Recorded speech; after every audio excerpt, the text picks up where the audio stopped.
Welcome back to the channel as we have another team selection for FPL this season, this time out of Game Week 2 with the deadline taking place tomorrow. I'll be going live answering hundreds of your questions and not just locking in my FPL squad but also FPL challenge. I've currently got Zalakis who got 10 points against Manchester United last time out with Thomas from the same game. This could easily change to Van Ewijk if we see a bit of a rotation in that Coventry defence. They have signed Ethan Pinnock, so that puts me off Thomas just a little bit, but he could still start. Let me know your thoughts on that down the comment section below. I've gone for Bruno Fernandes and Saka with Erling Haaland as the captain in the, not early kickoff, but the first one on Friday night against Crystal Palace away from home, and Joao Pedro facing his former club. He had a great performance in Game Week 1, but Cole Palmer was the one that stole the show. This week it's called Welcome Back, even though it is Game Week 2, but it is what it is. It sounds like the start of one of my videos, but you are getting double points for players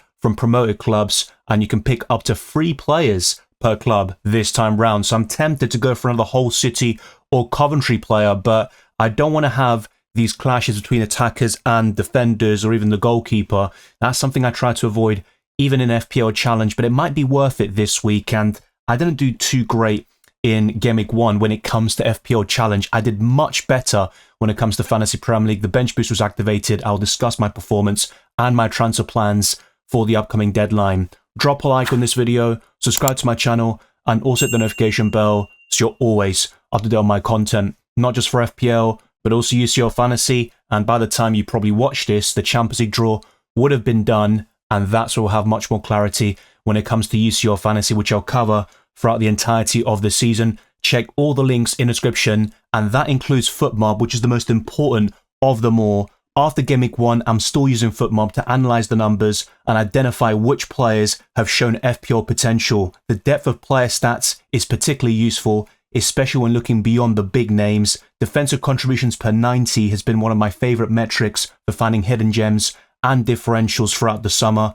And when planning transfers, I can also assess the upcoming schedule with FotMob's Fixture Difficulty rating, making it easy to compare the teams with the most appealing fixtures over the next few game weeks. That feature is now live, and if I want to dig deeper into what happened during a match, I can see everything from goals and assists to player ratings and detailed match stats. I can also follow the players and teams I'm interested in, so I can stay up to date with the latest information for my FPL team throughout the course of the season. So whether you're reviewing Game Week 1 or the latest match day or planning your next few transfers, FotMob has everything you need to stay on top of FPL. Sign up with FotMob and download the app for free using the link in the description, and this will be very important for UCL Fantasy with that fixture difficulty rating. You can also stay up to date on my content by following me on X, Instagram, Blue Sky, Dylan RCM. The same goes for my content, and join my Discord server. I would highly recommend it. If you want to support the channel even further, go to patreon.com/FPL Dylan or click the join button on YouTube. Fair likes to my videos, proud to comments, amongst many other perks. In the first live stream I do in early September, I'll be gifting 10 more memberships like I did in the Game Week 1 deadline stream. But without further ado, let's jump straight into it. After an eventful Game Week 1, there's a lot to dissect from those performances and some of the outstanding players from the opening set of fixtures. I had Lamens, who certainly wasn't one of them. Both my goalkeepers were absolutely terrible as part of the bench boost, but it was a 2-0 loss for Manchester United in that early kickoff on Saturday, and they just didn't really turn up. They had some chances and could have scored a goal or two, but Hull City were dominant in those set-piece situations, and Lamens made a couple of saves, but not enough to get the additional save point to at least get a 2-pointer, so that wasn't even done. 1 point there against one of the worst teams on paper in the Premier League. The same goes for Harry Maguire, but I was carried by my triple up in the Gunners on Friday night. That's what got me off to a flying start. I was around 50k in the world and thinking the sky was the limit.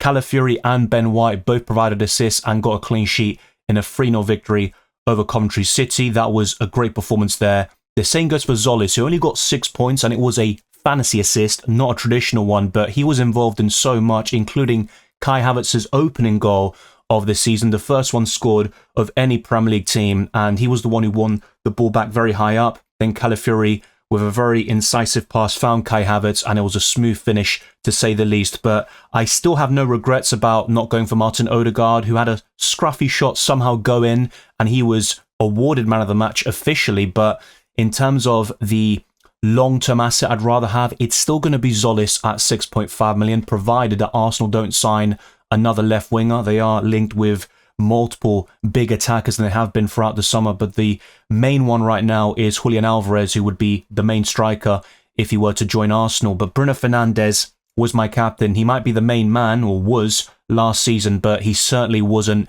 in Game Week 1 against Hull City. He didn't have a terrible performance, but I think United were very one-dimensional. They kept spamming crosses into the box, and Hull City were quite comfortable in the end. But I can see Man United bouncing back in Game Week 2 against Ipswich Town, and I still think Bruno Fernandes should not be sold, and if anything, he's more of a captaincy option than a sell, which is something I discussed in my reaction stream over the weekend and the Transfer Tips podcast as well. Dominic Szoboszlai didn't have a great game against Newcastle, but he can be very consistent when it comes to FPL output, and he scored a great penalty in the dying embers of that game to salvage a 2-2 draw there at St James's Park. And Ndai got an assist, DEFCON, and a bonus point. He was overshadowed slightly by Dewsbury Hall, but Ndai started last season very well, and I had him for that period.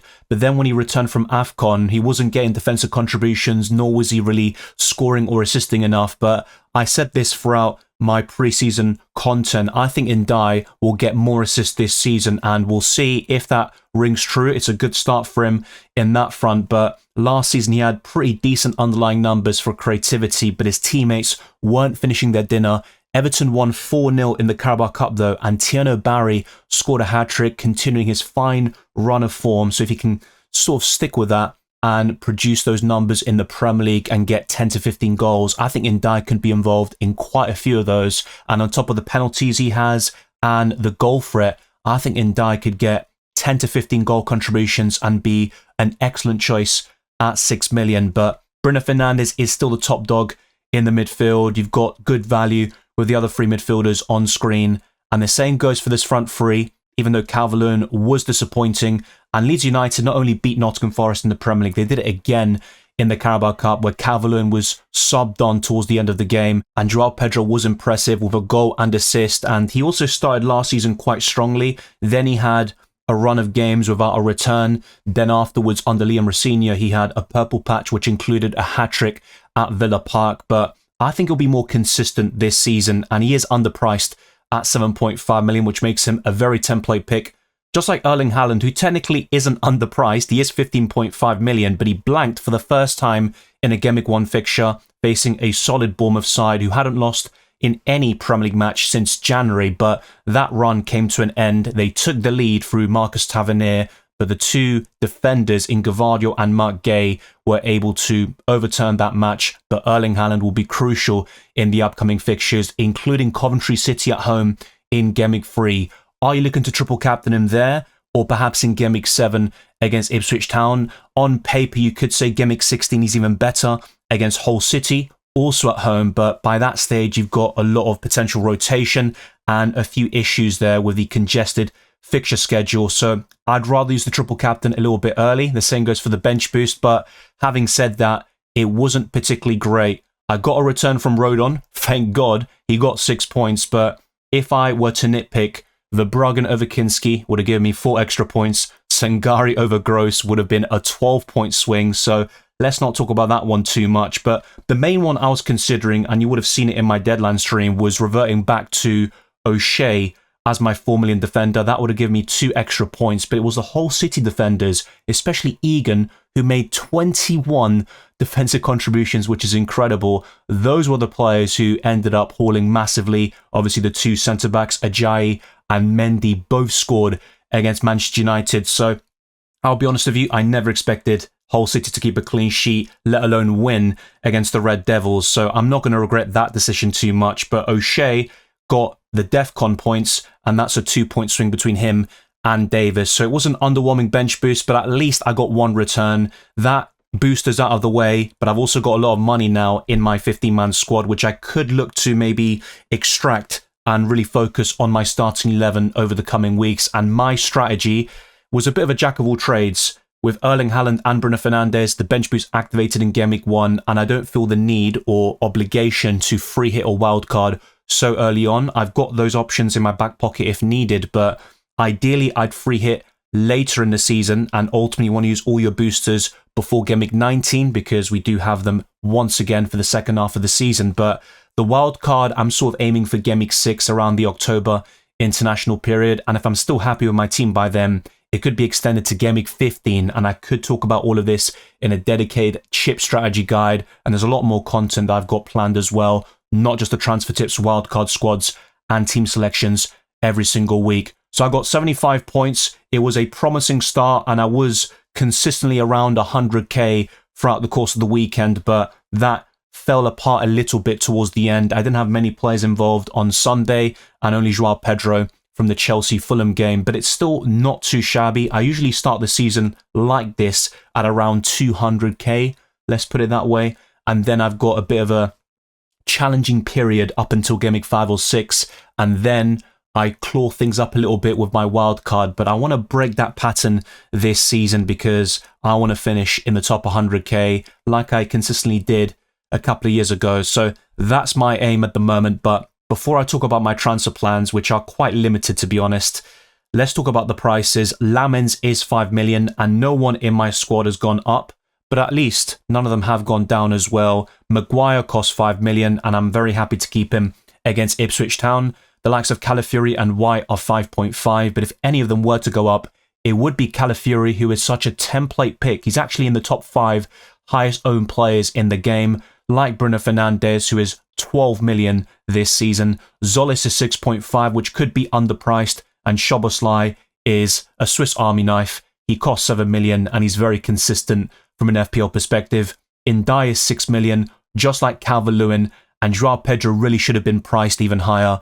He is 7.5, and Haaland is the most expensive by far at 15.5 million. Kinski's 4.5. Tottenham have made more signings. They won 5-1 in the Carabao Cup against Charlton, but Marmoush would be very interesting against Newcastle. He's got a good record against them, and Savio got a goal and assist off the bench, and they've got so many new defenders as well. Robertson, Senesi, Van Heck. I think Bedro could start in Game Week 2 as well, so that's something worth also considering, and I would hold on to him as discussed in my Transtits video. But gross 5.5 million, and I'm not going to say I regret this pick. I still think he'll be quite solid, but he was overshadowed by Hinshelwood, and obviously Gomez got an assist in a 4-0 win over Aston Villa. I think it's the manner of the victory for Brighton and the lack of returns from gross, which is very underwhelming. And then you see the likes of Sangari, who was priced at 5.5, and he gets 14 points. That isn't a pretty sight for non-Sangari owners. Rodon's 4.5,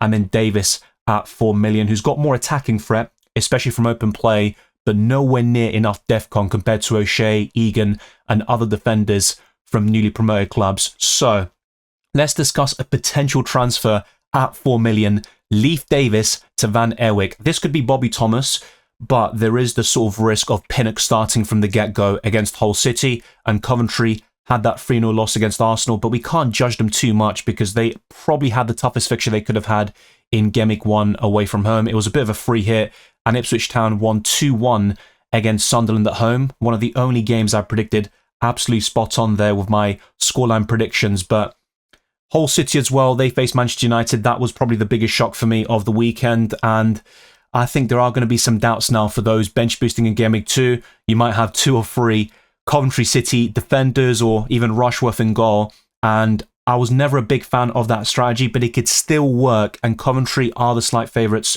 to win this game. But a lot of the recent matches have been draws, either 0-0 or 1-1. I think a lot of people will be hoping for a 0-0, but Van Ewijk offers some attacking potential as well, but it could be just repeating the same mistake, I should say, if I were to go from one fullback to another. They did very well in the Championship last season with the expected assists, the big chance created, and these numbers can be broken down in separate podcasts, like the best goalkeepers, defenders, midfielders and forwards. And if you want to see that, then let's get this video to over 200 likes. But I think Van Ewijk is still a promising option for Game Week 2 only. He would be on the bench for every single other match day pretty much. And also, by making this transfer, I'd have to bench one of Maguire, Calafiori or Ben White. Obviously, Rodon is already an option to be on my bench, but it doesn't seem like a necessary transfer. Now, you might feel differently about Gross and Sangare because there was such a massive swing between them in Gameweek 1, and you've also got the DEFCON potential from Sangare. Just don't expect too many attacking returns from him, despite the 2 FPL assists against Tottenham Hotspur. And in terms of goals, I wouldn't expect him to score more than 5 this season, but we'll see how that opinion ages over time.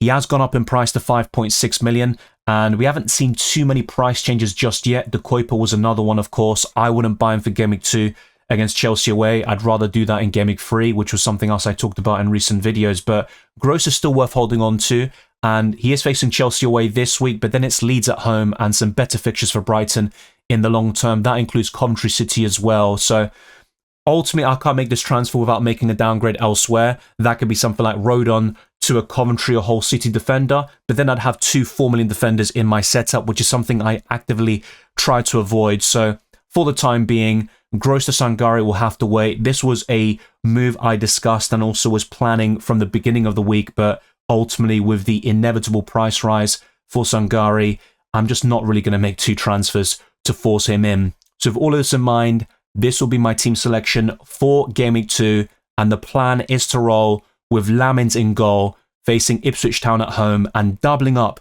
on that Manchester United defence. The same goes for Arsenal, but unlike Gameweek 1, where I also had Rodon, Kinski, and others like Davis, it will be all my eggs in the Arsenal and Man United baskets because the bench boost is gone now, at least until the second half of the season, and Arsenal are facing Aston Villa away, who have been decimated by departures, and even Tammy Abraham could leave to Ipswich Town. That's what the reports are indicating as well, but Arsenal have a strong chance of winning this game, and Ollie Watkins, by the way, going to Al Hilal. I mean, so much is going on there.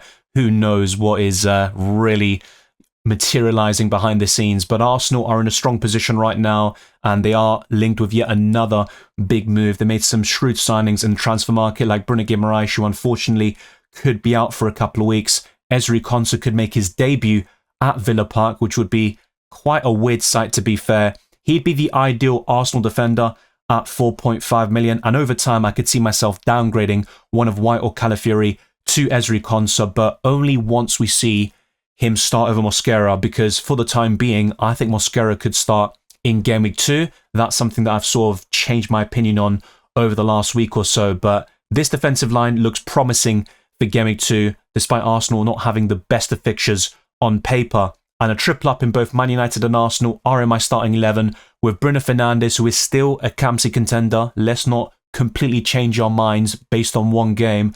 And Zolis was excellent, not just in Gameweek 1, but also in the Community Shield against Man City, getting 2 assists, and throughout the preseason friendlies, getting multiple goal contributions, 7 in total for the Gunners. And Szoboszlai was also quite consistent for Liverpool towards the back end of last season and going into the friendlies and Gameweek 1 with that penalty. He also took 6 corners and 5 free kicks, I believe. So he is a jack of all trades when it comes to set pieces and also from open play. Ndai is someone I'm backing to have a good season. I'm not going to say he's going to be a game breaker at 6 million or anything like that, but I think Ndai, even against Bournemouth away, is a solid choice for your FPL team. The same goes for this front three, even though Calvert-Lewin is someone that can be hit or miss in front of goal, but he's facing Brentford at home now. João Pedro is an excellent choice for the captaincy against Brighton, but I think the main Gameweek where we're going to consider Chelsea assets like Palmer or João Pedro for the captaincy is in Gameweek 4 when Man City face Manchester United, so that effectively rules out Bruno Fernandes and Haaland. They could still be captain, of course, but I think the likes of João Pedro against Hull City could have an even higher ceiling, so that's something we'll look at later on in the campaign, but I think João Pedro could be captain right now, even against the solid Brighton side, who are top of the Premier League table right now. On my bench, I've got Kinski at home to Newcastle, and I'm very happy to start Lamins instead and put my eggs in the Manchester United basket for one more time at least. I've also got Gross, who is first on my bench technically from the outfield positions, facing Chelsea away, and also Rodon facing Brentford at home, and Leif Davis away to Manchester United. I'm very happy to keep him last on the bench, so that probably means he gets an assist, and that will really irritate me, especially if my bench gets more points in Gameweek 2 compared to the opening Gameweek, where the fixtures were quite solid on paper. Now, with the captaincy, Bruno Fernandes is still my intended captaincy option with Erling Haaland as the vice, but it's very close. I think Crystal Palace are vulnerable defensively, but the same goes for Ipswich Town despite their 2-1 win against Sunderland, and both Man United and Man City will likely win this weekend, and United are top of the clean sheet odds and also in terms of the chances of winning in Game Week 2. So it will be one of those two as captain. Joao Pedro is the third outside shout, if you will. I'm not looking at anybody else when it comes to the armband, even though Szoboszlai isn't too shabby against Nottingham Forest at home, and Liverpool have excellent fixtures, which you can see with FotMob's fixture difficulty rating as well. That includes Ipswich Town away, but Szoboszlai is not someone I'd want to captain. Now, to complete this segment, I'm going to go into expected points by Fantasy Football Hub, and Lamins is slightly lower than last week, where he was 4.3 against Hull City. He's now 4.2 against Ipswich Town, but he's actually number 1 when it comes to goalkeepers. Ben White and Calafiori aren't great, both at 3.9. Maguire's even higher at 4.8, and against Hull City it was 5, but we all know how that ended. Bruno Fernandes at 6.8 is the highest of any of my players, and also across any player in the game, really. Zolis is 4.5, and Szoboszlai offers 5.2 expected points, whilst Ndai is at 4.1. Erling Haaland is second with 6.3. Joao Pedro is probably a bit too low for the consistency we've seen over the summer, with 7 goals, a couple of assists, and also a solid start against Fulham. And Calvert-Lewin is at 4.2. Kinski offers 3, Gross 3.7, Rodon 3.4, and Leif Davis 1.8. So actually, it's not always the case, but Fantasy Football Hub and I are in agreement in terms of my bench order and my starting 11, the captaincy and vice-captaincy. It all aligns, but sometimes you've got to break that sort of template and go for something a little bit different. Fixtures aren't everything. They are very useful, of course, but that's one element of the game. You also want to consider form, and we're going to find out more about the best teams and players this season, and that's where you can use FotMob to keep track of all these stats and some great underlying performances. Even the likes of Mbumo had solid numbers, but no returns. That doesn't mean you should be selling him now in Game Week 2 just to chase last week's points. So it's very important to also look at the stats and also trust your own eyesight, even though I wear glasses, but there you go, it is what it is. It's very important to have your own opinions and also to discuss them in the deadline stream like tomorrow. I'm very much looking forward to it, so keep your eyes peeled for that one. And let's go to the website FPL.team to visualize future game weeks, because Game Week 2 is not the only sort of factor that we need to really hone in on, because the long-term repercussions of your squad are crucial when it comes to FPL planning. The expected points from FPL.team is different to Fantasy Football Hub. So 55.3 is what they're sort of marking for Game Week 2. It's even higher for the upcoming deadline in Game Week 3 next week, 62.5, where Lamins and Maguire would be away to Everton. I've also got Ndai facing Manchester United, of course, so he could be on the bench. Ben White and Zolis facing Chelsea at home, but this would be with one transfer made and not using the other one. Gvardiol in for Calafiori. It could be Ben White being sold instead. It depends on when Timber's available and the Hincapié versus Calafiori situation. What we could see, if the Italian can stay fit, is Calafiori starting in the Premier League whilst Hincapié starts in all the cups, including the Champions League. Bruno Fernandes away to Everton is also a captaincy option. You can see the vice there on him, but the triple captaincy would be activated on Erling Haaland against Coventry City at home. Pascal Gross would finally start for me against Leeds at home and hopefully can get some returns by then. Szoboszlai away to Ipswich Town. Zolis looks pretty decent in my opinion, but Joao Pedro would clash with my Arsenal defender, and if I didn't buy Gvardiol or a Man City option in the back line, it would be a double up in the Gunners defence against Joao Pedro, which isn't great, but from Game Week 4 onwards, I'd be quite open to getting Cole Palmer or Rodgers in the midfield and doubling up on the Chelsea attack. Calvert-Lewin away to Brighton isn't the best, but I could still see him getting a return there. And on the bench, Kinski away to Nottingham Forest. He could start over Lamins, to be fair. Obviously, Ndai is there, as I mentioned before. Rodon away to Brighton. And Leif Davis facing Liverpool at home. There is no chance I'm starting him there, despite Liverpool having some problems, but they're still going to score goals and create plenty of chances. Their main issues is in the back line. For Game Week 4, there's a massive drop-off to 52.5, but I'd also make some changes, including Kinski in for Lamins, so that already increases it quite nicely. I could start one of Rodon or Leif Davis, or even make another transfer by that stage. And that's the problem with the Gvardiol transfer, which is probably not a bad idea to do it now, but it's not worth selling an Arsenal defender in my opinion, at least not for the time being. So if I buy Gvardiol in for Coventry City, that looks great, but then it's Man United away straight after that, whilst Arsenal have Sunderland away, which could be a better fixture this season compared to the beginning of the last campaign. But I've got White and Zolis there at the Stadium of Light. Szoboszlai at home to Fulham looks good. Gross away to Coventry. João Pedro facing Hull City at home, where he could be my captain, but FPL Team still favour Haaland and Fernandes when it comes to the captaincy. Calvert-Lewin at home to Newcastle could be quite solid, and Ndiaye away to Tottenham could still start, but I'd have a massive benching headache there with my 8 attackers. Maguire could even be last on my bench against Man City, but we also saw them have one of the best performances in recent years at Old Trafford with Michael Carrick's debut, and obviously Bruno Fernandes got a very healthy return there with an FPL assist and bonus points, but that's looking a bit further ahead, of course. Game Week 4. We've got Game Week 2 to contend with first and foremost, but it's good to look at future match days. Obviously here I went through Game Week 3 and 4, just so you can have an idea of which chips you can use, and like I mentioned several times now, the triple captaincy in 3 is very likely on Erling Haaland against Coventry City, and I can also see the potential issues with a transfer like Gvardiol against Coventry City. It looks great in the short term, but will he start all those matches? And then it's Man United away, where I would expect the Red Devils to score against Man City. So let me know your thoughts down in the comment section below. There's a lot to discuss, of course, when it comes to FPL, and that's why in the next section I'll highlight the top 10 captains for Game Week 2. It will be a reoccurring theme that Bruno Fernandes and Erling Haaland will be the top dogs for the captaincy, and I've got Fernandes number 1 again, like I did for Game Week 1. Obviously, both of them ended up blanking regardless, but João Pedro does make the podium this time round. He was as high as 5th in my Game Week 1 rankings, but I think he could rise to number 1 or possibly 2nd against Hull City in Game Week 4. Cole Palmer would be the other outstanding shout. He does make it into the top 5 after a brilliant performance. He was yellow flagged temporarily, but that has been eradicated.